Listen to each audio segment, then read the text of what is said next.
Good morning, everyone. Welcome to our 11:11. Today, I'm Chaplain Gary, and I am continuing my series on grief. As you very well know, we'll be starting a grief session. Anybody wants to attend on the last Tuesday of this month, the 31st, and it will go for 6 weeks. We're meeting at 1 o'clock. And we plan to 2 o'clock or however long it takes. So I hope you'll come and be a part of that. I want to share with you today, what are the signs of depression? Because depression is a big thing when it comes to grief, when it comes to losing someone. It's just very important that we understand the signs to help ourselves or to help someone else. And then after I talk about the signs of depression, I want to talk about what not to say and what to say when you're talking to someone who's going through a loss or going through a really hard time in their life.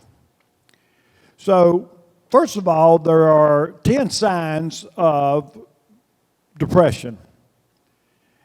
And some of these you'll be familiar with, some you won't. But number one, sleeping more or less than normal. That is one of the big signs of depression. And usually it is sleeping more. Number two, eating more or less than usual. That is a big sign, sleeping more and eating more of depression. Number three is feeling restless, agitated, or easily angered. I don't know if you realize that or not, but if someone going through depression will, at the drop of the hat, get very angry. And that's just part of the process. Number four, having trouble concentrating and making decisions. That is a part of how am I going to get through this? So they don't have their thoughts all together, so they can't concentrate or put anything together. Number five, easily hurt feelings and a lot of excessive crying, more so than others. We don't want to take crying away from them, but more so than other times. Number six, of course, depression will bring on the overuse of alcohol and drugs. That is trying to bury your depression in a beer can or a bottle or whatever. But alcohol and drugs can be a sign of depression. And then losing interest in all activities that used to bring you pleasure. I have a friend going through some depression now, and he was a great football fan.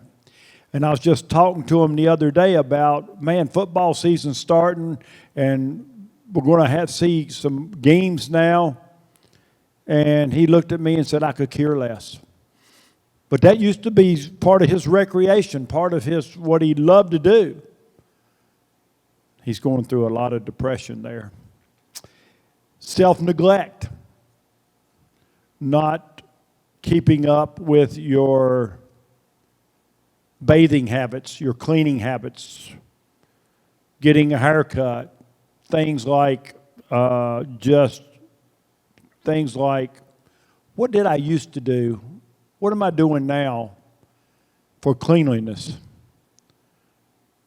And then number 9, just the feeling of helpless and hopelessness. Helpless and hopelessness. And number 10, the last thing, withdrawing and isolating oneself from another. So those are signs of depression. Now I want to switch gears. I want to talk about helping others deal with grief. which can, as I said before, can come in many different forms of losses. Your own personal discomfort can come from the fear that you will say the wrong thing. Your goal, now get this, when helping someone going through this situation in life, is to help comfort the grieving, not to cause more pain. So I'm going to talk to you about some pointers on things to say and do, as well as suggestions on what not to say and do. So put on your seatbelt, here we go, because this is very important, because I remember when I was pastoring a church and my mom was real sick, and my deacons would come and pray with her, and one of the deacons said one of the worst things they could say, well, my friend has going on what you had, and they died. My mom asked that deacon if they would please excuse themselves. So you can say the wrong things unbeknown to you, but we want to help say the right things. All right, here we go. Don't say, I know just how you feel. I've had surgery too. It's better to say, now get this, folks, I can't begin to know how you feel because this is your experience, but I'm sorry to hear about your pain. So in other words, you don't need to relate something you went through. You need to keep it relating to them and saying that I can't begin to know how you feel. This is your experience. Don't say, it's a blessing in disguise. How many times have you heard that? Man, that is a blessing in disguise that such and such passed away. It's better to say, I'm sorry this happened to you. Now, folks, really think about this. This is really, really important that you know what to say rather than knowing what not to say.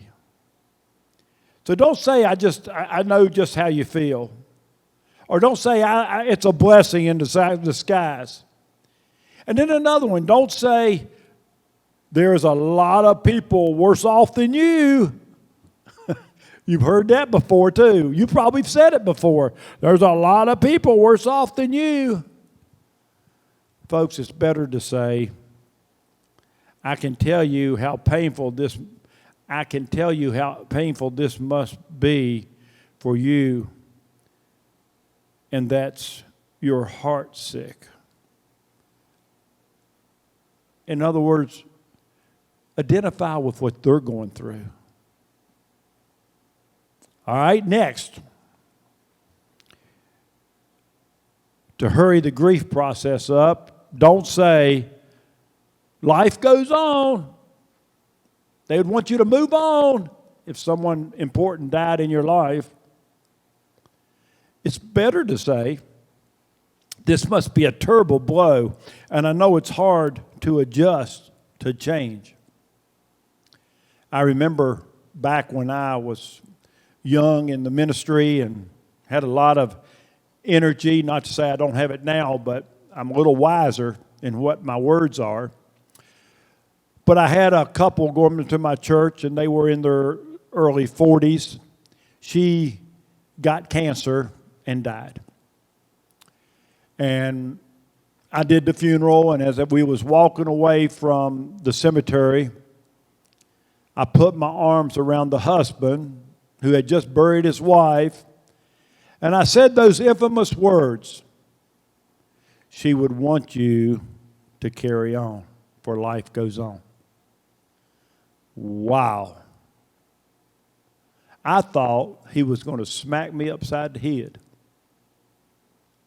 He looked at me, and matter of fact, to this day, he don't want anything to do with me. He got angry, got mad at me, and I apologized 1,000 times, but it wasn't nothing I could say then because I already said what I said, and it was wrong. It would have been better for me to say, and his name was Dale, it would have been better for me to say, Dale, must be a hard, terrible blow. And I know it's hard to adjust, to change. And I'll be praying for you. There's what I should have said. And then, when somebody's going through pain, don't say, well, you got to hold yourself together.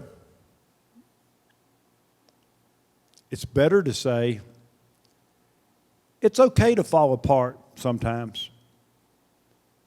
This is an enormous loss for you. You see how all this relates back to the person and lets them make the decisions, all these right responses? So don't say you've got to hold yourself together. You got to get a hold of yourself. And now this one's going to surprise you. Don't say, I admire your faith. You are so strong and brave. You would think that would be all right, something to say. It's better to say, you don't have to be strong all the time. It's okay for people of faith to struggle with their losses and be upset with God. It's okay. Did you get that? You don't have to be strong all the time. It's okay to struggle. It's okay to be upset.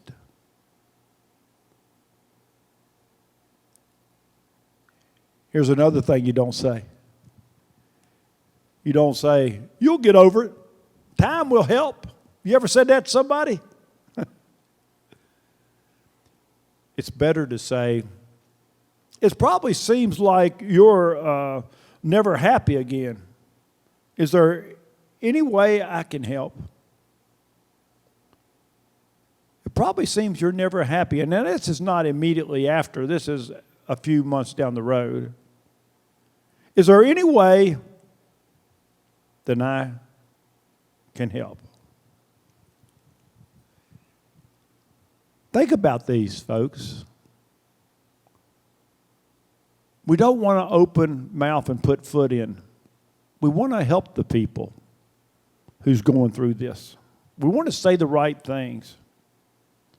And then there's people that try to attempt a quick spiritual fix. You ever tried to make a quick spiritual fix? Now you ready for this? Because some of this is going to surprise you too. And this is from a lot of experts that's researched this subject of grief. Don't say it was God's will. Trying to make a quick spiritual fix here. Oh, well, it was God's will. They don't want to hear that. See, it's better to say that God is here with you in your sorrow and confusion. God promises that He'll never leave you. Don't that sound a lot better than it was God's will? It's better to say God's with you in all of this confusion, all of this sorrow. And He's promised to never leave you nor forsake you. Here's another quick spiritual fix we say. Don't say, God never gives you more than you can handle. Man, how many times have we said that? How many times have I said that? I'll raise my hand. God ain't going to give you more than you can handle. It's better to say, it may seem like this is more pain than anyone could bear, but God is here with you. God's here with your family, with your friends, or whoever, whatever the situation. He's standing with you too. That's important that you reassure people in that manner. It may seem this is more pain than anyone can bear, but God is here with you. And He'll stand with you through it all the time. That's better than saying God never gives you more than you can handle. So that's some quick things to say. Now, I want to conclude today by talking about some things, actions. What do we do versus what do we not do? What do we do? What do we avoid? You ask, how are you doing? That demonstrates your genuine interest and love by giving that person your undivided attention. If you really don't have time to listen at that moment, don't ask how you're doing. Don't also look them in the eye. Don't look around like you're looking for somebody else to talk to. If you have time to ask them how they're doing, make sure you got time to listen. Because they may need you to hear. And you may need to pray with the person if you're comfortable praying. If not, just a smile, a reassurance. Assist in finding help. Maybe write a personal message. Find an appropriate card and add your own personal thoughts to it in your own personal handwriting. People will gratefully read your message again and again and again. Another thing you can do, action. Visit with the person as appropriate and listen carefully when you are with them. You don't have to say much, folks. Just being and listening ear and a compassionate heart. In all of my grief education, one of the biggest things that always comes out to me is no matter what I do, just be there. Keep my mouth shut and just be there. Be a rock. Be a good shoulder to lean on. I can remember helping a family through a tragic situation, a loss of a young one through an accident. And I can remember just sitting there in that room with those parents as they grieved, as they were in just total shock. Couldn't believe they were going through this. And I can remember going back. I remember doing the funeral. I remember a couple of days later they came to my church and walked in the office and said, "Pastor, we want to thank you for all your kind words and how you have helped us through this." Folks, I didn't do a thing. All I did was being present. So sometimes the best thing is not to say anything and just be there. That's real, real important. So remember, you don't have to say very much. Just be a listening ear and a compassionate heart. And then don't evaluate the person's response. Avoid judging or evaluating how a person copes with their grief. Give them permission to grieve however they need to grieve because of upbringing and personality or any of other reasons the grief person experience internal may be different than yours. Some people may weep openly. Others may not shed a single tear in public. Don't be the judge. And rarely offer advice. It is most important for you to be present and listen. Again, there we go back to being present and listening. The words you say are far less important, especially unimportant, are stories about how others have coped in similar situations. Just be there. Be prepared to help grieving people get help. Grieving people sometimes need help. They say, I must be losing my mind, or ask, do you think I'm going crazy? Assure them that that's not the case. Offer them to get them help, a nurse, a pastor, chaplain, whatever. And last thing here, folks, please hear this, don't avoid grieving people. Don't avoid grieving people. You ever seen someone, you walking in a store and you're going down in a store and you're walking around and all of a sudden you see that grieving person over there and you go to the next aisle and you hide? Don't do that. See, grieving people typically go through a period of anger. It's expected. Difficult times of grieving process. That's part of it. Respect their pain. Encourage them to put their anger into words and help them to take their anger to a friend, to God, or whatever they need. And then I got one more thing. I forgot about this one.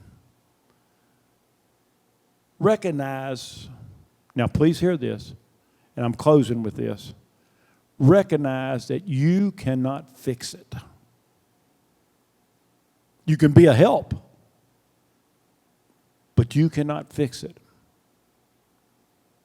So when all I've talked about grief here today, give the person the freedom. Say the right things. Encourage the person. Relate to them that you cannot identify with their grief or their pain. Help them to understand that you're not there as an encyclopedia knowing it all, but you are there as a good shoulder to lean on. Thank you for listening today. I got one more session next Friday. I'll be concluding this time as we talk about grief. I hope you have a great weekend, and thank you for tuning in, and thank you for listening.